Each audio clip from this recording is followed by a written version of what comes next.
the question, then don't interrupt and get into a conclusion and answer before you finish. Then listen, you have to wait, listen for the complete question, let him rehearse once or twice, and then you have a pause and start your speech.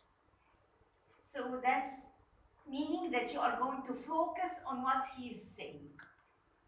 The advantage of that is that people are more likely to respect listening behavior. Also, we are able to incorporate with each other, and we have to improve the chances of commitment and dialect to what we have heard on the target of we are doing.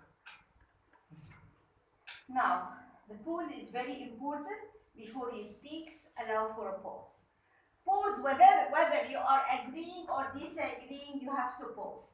Pausing gives you an added drama that you can think and you can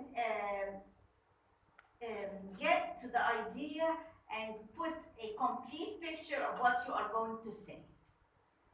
Also, the silence between words or between sentences is very important. That can let people think that being wise into listening as you listen for them. Confirm. Then confirming the question, meaning that you are going to ask the question once more. Ask the question once more. Then you have to make sure that the question you got was the right one. Here's it. Wait.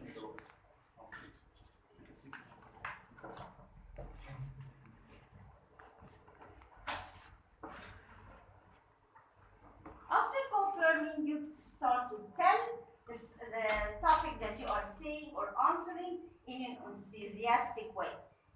Having very good expressive feature or face, using verbal and non-verbal communication is very important with body language. At the end, you can conclude what you have said or repeat the answer that you have answered what was in that part exactly. Now, select the strategy that you are thinking about. First, express an opinion. State an opinion. Use one supportive item for answering a question and use 2 or 3 brief speeches.